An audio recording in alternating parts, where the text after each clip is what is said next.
ले चल जानो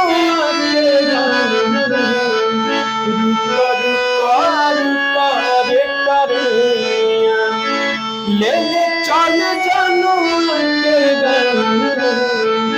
देखते होते हम रहिया अब बैठ के पीपल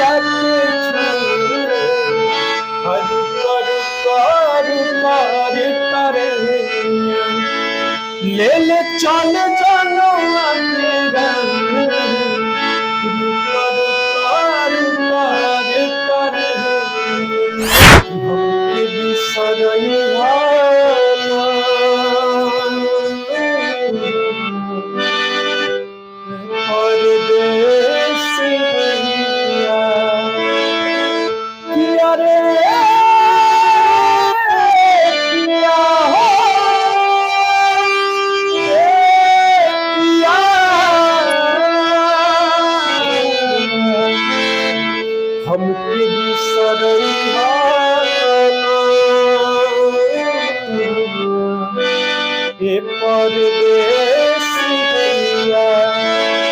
छोड़ के जाता देश रहत निरही के भेष छोड़ के जाता देश रहत निरही के भेष अपन ख्याल रखिहा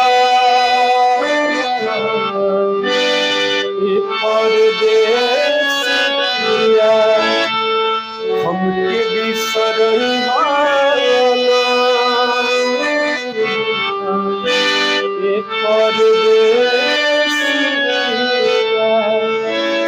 तो अभी आप देख रहे हैं मेल भोजपुरी ताज में बैठे हुए दिल्ली के रिया फिल्म और रिया फिल्म रिकॉर्डिंग स्टूडियो में। आज मेरे पास है सिंगर विशाल वीरेंद्र जी। बहुत आशीष भैया के एक आशीष यादव जी के आप गाना हारमोनियम में बजा दिए। ऐसा सिंगर बहुत देखने के कम मिलता है जो हारमोनियम बजा के गाते हैं, क्योंकि आप सब ट्रैक पे गाते हैं, ट्रैक वाले सिंगर सब है अश्लील गाते हैं, लेकिन आप कैसे ये सब कर रहे हैं? हमारे मेन एक गो बाज अभी आलोक भैया बा जोन स्टूडियो में गा दी है ना वो स्टेज पे सेम चीज रहेला। हमारे बस एक गो मेन फोकस ई बा जब हम कलाकार बनी तो कम से कम सामने वाला के लगे खड़ा होए ना तब 20 ना तो 19 रहे, सामने वाला के समझ में आवे कि चाहिए हाँ कुछ बा एकरा अंदर। स्टूडियो में कोई भी गा देला, ऑटो ट्यून रहेला गा देला, बीट बिगाड़ लाइव गाए ना तब पता चले ढोरी साया चोली जे भी बा। आप अपना जरा गाना गा के भी अपना गाना गा के सुनाइए, बजा नहीं लेते अपना गाना आप खुद? हाँ जरा गा के सुनाइए दर्शकों को। देखिए दोस्तों अपना गाना गा के सुना रहे हैं, जो अपने गाना गाए हुए थे बजा के जरा सुनाइए इसमें। बहुत बढ़िया गाना बाजे, जैसे कि परदेश में लोग रहेला था फिर वो हिसाब से वो गाना जैसे हमारे बिहार के बाद हम सब बिहार से बाटे लेके जाके काम करता है।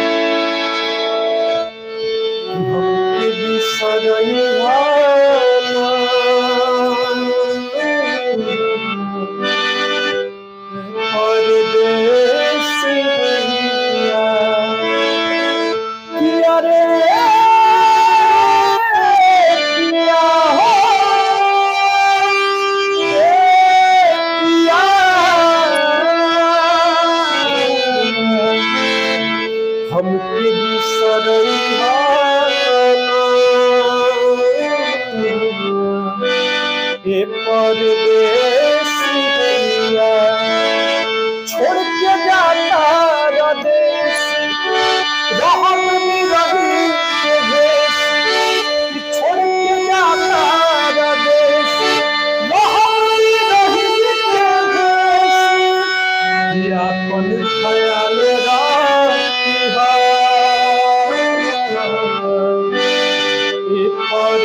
परदेसिया हमके बिसरइहा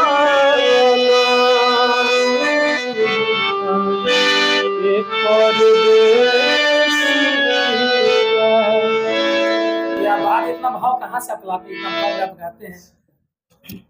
सब माता रानी के आशीर्वाद है, बस मेहनत मेहनत बा। कब से आप गाना गा रहे हैं? कब से आप इस इंडस्ट्री में काम कर रहे हैं?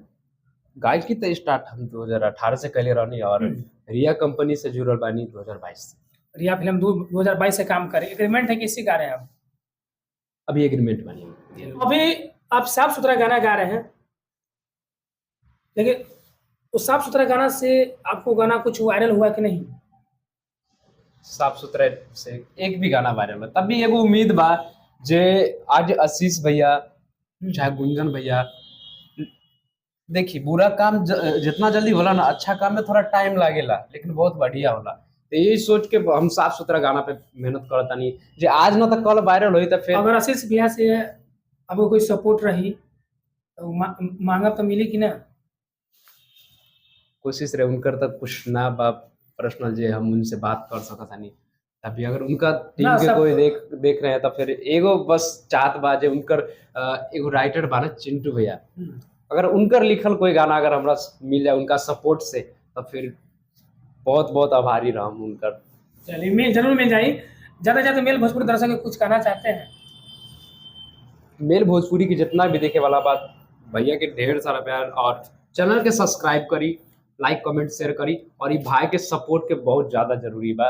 यूट्यूब पे सर्च करम वीरेंद्र विशाल, बहुत सारा गाना मिल जाई, और कोशिश करी जे अभी लहंगा साहब चोली हर एक चीज़ बजाओ तानी, कुछ बढ़िया भी कलाकार के आगे बढ़ाई।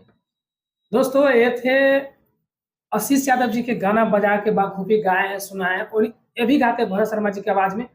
इनका बाजा और गाना कैसा लगा आप अपना कमेंट में लिखिएगा।